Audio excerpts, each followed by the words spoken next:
সকলো ছাত্ৰ ছাত্ৰীলৈকে পুনৰ মৰম জনাই আজি পাঠ আৰম্ভ কৰিবলৈ লৈছোঁ। আগৰ ক্লাছত মানে লাষ্ট ক্লাছত আমি ডবায়নয়টাৰাইড আৰু নিউজেণ্ডৰ অষ্টসূত্ৰ সেই বিষয়ে পঢ়িছিলোঁ। অষ্টসূত্ৰটো কালি আমি পঢ়ি গৈছিলোঁ। অষ্টসূত্ৰৰ কিছুমান সীমাবদ্ধতা আছিলে, মই সীমাবদ্ধতাকেইটা বৰ্ডত লিখি দিছোঁ, তোমালোকে আকৌ এবাৰ চাই লোৱা। নিউজেণ্ডৰ অষ্টসূত্ৰটো কেলছিয়াম পৰ্যন্তহে প্ৰযোজ্য হৈছিল, মানে কেলছিয়ামৰ পাৰমাণৱিক ভৰ হৈছে 40, হয়নে? কেলছিয়ামৰ পাৰমাণৱিক ভৰৰ বৰ্ধিত ক্ৰমত সজাইছিলে, পাৰমাণৱিক ভৰ বৰ্ধিত ক্ৰমত সজাওঁতে কেলছিয়াম পৰ্যন্তহে প্ৰযোজ্য হৈছিল। কেলছিয়ামৰ পাছৰ মৌলবোৰৰ ক্ষেত্ৰত সেই যিটো অষ্টসূত্ৰৰ নীতি সেইটো ফ'ল' কৰা নাছিল।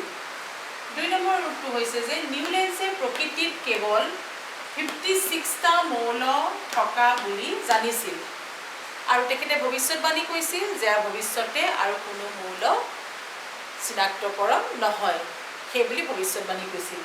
3 নম্বৰ পইণ্টটো হৈছে যে ফ্ল'ৰিন, ক্ল'ৰিন, ব্ৰমিনৰ সৈতে একেটা স্তম্ভতে নিকেলৰ স্থান দিছিল।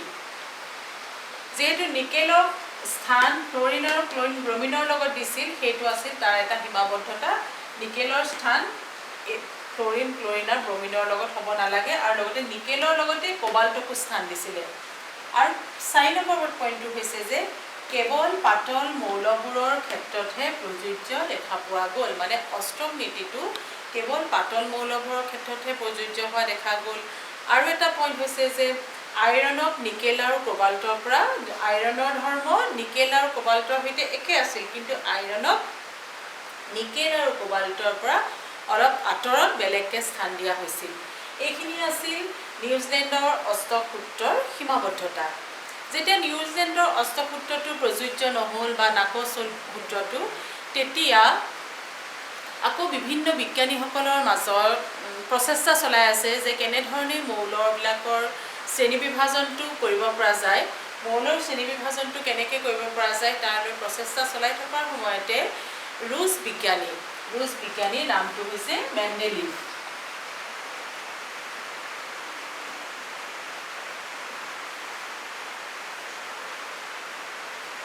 ৰুছ বিজ্ঞানী মেণ্ডেলিভে কি কৰিলে, মৌলবিলাকৰ শ্ৰেণীবিভাজনৰ এটা মানে প্ৰচেষ্টা কৰিলে যে কেনেধৰণে মৌলবিলাকক শ্ৰেণীবিভাজন কৰা হয়, ৰাসায়নিক ধৰ্ম বা একে মৌলৰ ধৰ্মবিলাক, পাৰমাণৱিক ভৰ কেনেধৰণে কৰিব পৰা যায়। তেওঁৰ তালিকাখনৰ মানে যিটো শ্ৰেণীবিভাজন কৰিছিলে ইতিমধ্যে দুজনে ফলপ্ৰসূ হোৱা নাছিল, কিন্তু মেণ্ডেলিভে তাক এটা নতুন ৰূপ দিলে। মেণ্ডেলিভেও তাৰ কাৰণে মৌলৰ পৰ্যাবৃত্ত শ্ৰেণীবিভাজনৰ কাৰণে মেণ্ডেলিভক কৃতিত্ব দিয়া হয়। মেণ্ডেলিভে কি কৰিলে, তেখেতৰ ঘৰৰ ৱালতে, নিজৰ ঘৰৰ ৱালৰ বেৰত কি কৰিলে, তেওঁ তোমালোকে ছাত্ৰ ছাত্ৰীসকল এইখিনি লিখিলা বুলি মই আশা কৰিছোঁ। সকলোৱে মই অকণমান মোহাৰি দিছোঁ। তেখেতৰ ঘৰৰ ৱালত কি কৰিলে, মেণ্ডেলিভে যেতিয়া কাম হাতত লৈছিলে তেতিয়া ইতিমধ্যে 65টা মৌল চিনাক্তকৰণ হ'লনে? তেনেহ'লে আমি কালি প্ৰথম যেতিয়া কাম আৰম্ভ কৰিছিলে ডবেৰনাই, তেতিয়া আছিল 30টা মৌল। ডবেৰনাৰ পিছত নিউজিলেণ্ডে যেতিয়া কাম আৰম্ভ কৰিছিলে তেতিয়া আছিলে 56টা, আৰু এতিয়া তোমাৰ মেণ্ডেলিভে কাম আৰম্ভ কৰোঁতে কিমান হৈছে, 65টা মৌল চিনাক্তকৰণ কৰা হৈ গ'ল। এই যে 65টা মৌলক কেনেধৰণে চিনাক্তকৰণ কৰিব তাক লৈ মেণ্ডেলিভে কি কৰিলে, প্ৰথমতে নিজৰ ঘৰৰ ৱালত এনেকৈ সৰু সৰুকৈ 65খন, এইখন এখন কাৰ্ড, 1 নম্বৰ, 2 নম্বৰ, 3 নম্বৰ, তেনেকৈ মানে 65খন কাৰ্ড বনালে। অল টোটেল 65খন কাৰ্ড বনালে। সেই কাৰ্ডবিলাকত কি কৰিলে, তেওঁ একে ধৰ্ম থকা মৌলবিলাকত একে ধৰণে লগাই এটা গ্ৰুপ নিচিনাকৈ বনাই পেলালে। একে ধৰ্মবিলাক প্ৰথমতে 65খন কাৰ্ড লিখি লৈ একে ধৰ্ম থকা মৌলবিলাকক এনেকৈ একেটা শাৰীত ৰাখি গ'ল। তাৰপিছত দেখিলে যে একে ধৰ্মৰ মৌলবিলাকক যেতিয়া একেটা শাৰীত এনেকৈ ৰাখি গৈছে, তেতিয়া তেওঁ ভাবিলে যে এনেধৰণে যদি শ্ৰেণীবিভাজন কৰা হয়, তালিকা এখন যদি বনোৱা হয়, তেনেহ'লে সেই তালিকাখন ফলপ্ৰসূ হ'ব বুলি তেওঁ চিন্তা কৰিলে আৰু সেইমতে কামটো কৰিলে। কি কৰিলে তেখেতে? তেওঁ অক্সিজেন আৰু হাইড্ৰজেনৰ লগত যৌগ গঠন কৰা মৌলবিলাকক বেছিকৈ গুৰুত্ব দিছে। যিবিলাক মৌলই অক্সিজেন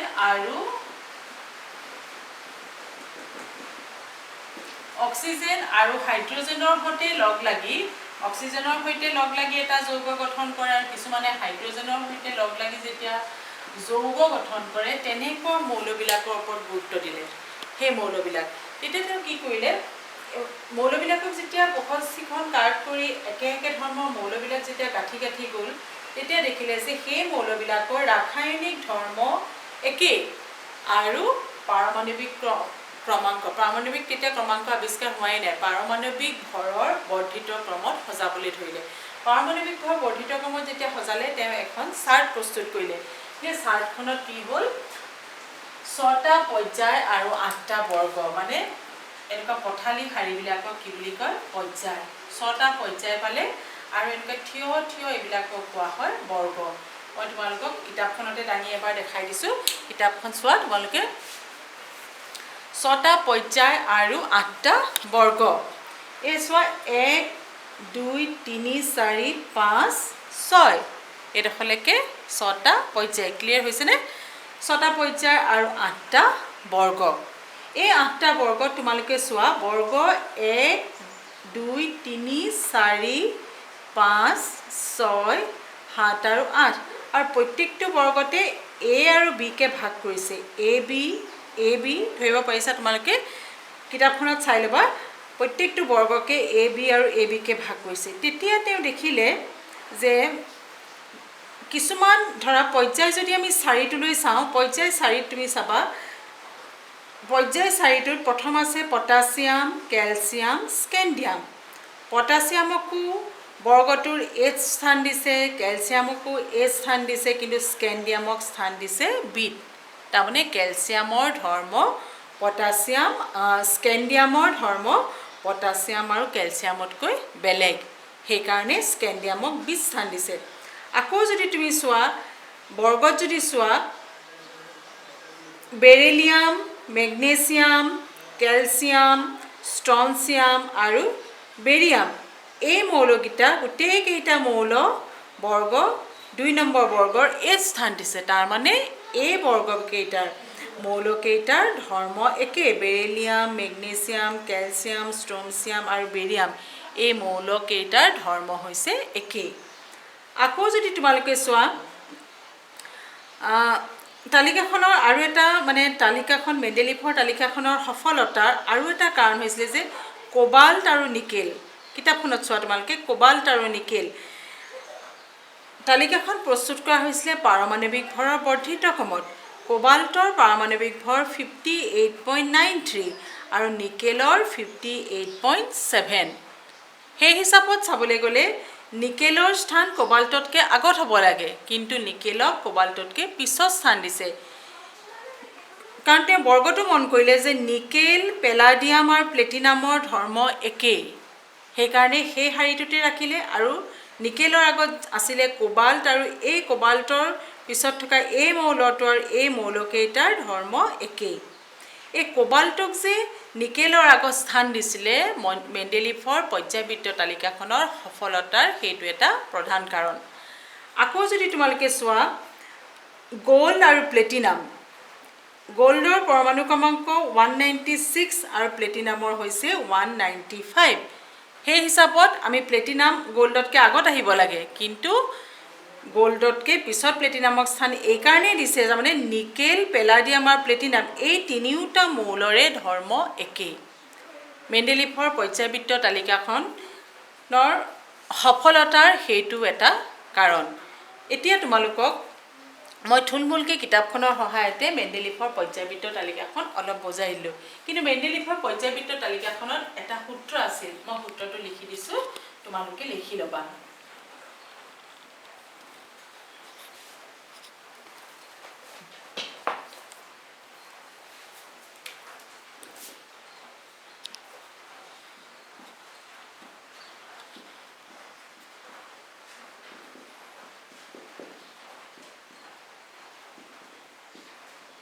মৌলবোৰৰ ধৰ্মবোৰ সিহঁতৰ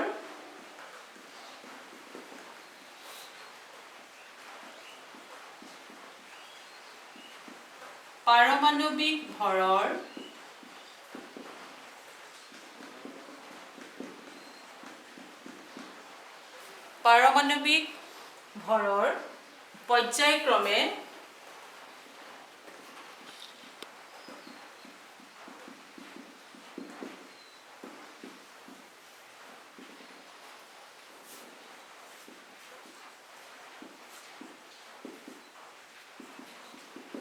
এতিয়া সূত্ৰটোক চোৱা ইয়াক এই সূত্ৰটোক কোৱা হয় মেণ্ডেলিফৰ পৰ্যায়বৃত্ত সূত্ৰ মৌলবোৰৰ ধৰ্মবোৰ সিহঁতৰ পাৰমাণৱিক ভৰ কিহৰ ওপৰত গুৰুত্ব দিছে পাৰমাণৱিক ভৰৰ পৰ্যায়ক্ৰমে সলনি হয় হয়নে আৰু এই যিখন তালিকা মই তোমালোকক দেখালো তাতো মেণ্ডেলিফে কি কৈছে পাৰমাণৱিক ভৰৰ বৰ্ধিত ক্ৰমত সজাইছিলে সেইকাৰণে মই কৈছো যে নিকেল পেলাডিয়াম প্লেটিনাম হয়নে আকৌ কোবাল্টত নিকেলতকৈ আগত কোবাল্টৰ স্থান পিছত হ'ব লাগে নিকেলৰ স্থান আগত হ'ব লাগে কিন্তু নিকেলৰ পিছত যিকেইটা মৌল আছে নিকেল পেলাডিয়াম আৰু প্লেটিনামৰ ধৰ্ম নিকেলৰ সৈতে একেই হোৱাৰ কাৰণে নিকেলৰ স্থান তাত দিলে আৰু কোবাল্টক নিকেলতকৈ আগত স্থান দিলে এইবিলাক হৈছে মেণ্ডেলিফৰ পৰ্যায়বৃত্ত তালিকাৰ সফলতাৰ অন্যতম কাৰণ তেনেহ'লে ছাত্ৰ ছাত্ৰীসকল আজি আমি কি পঢ়িলো ৰুছ ৰসায়ন বিজ্ঞানী মেণ্ডেলিফৰ পৰ্যায়বৃত্ত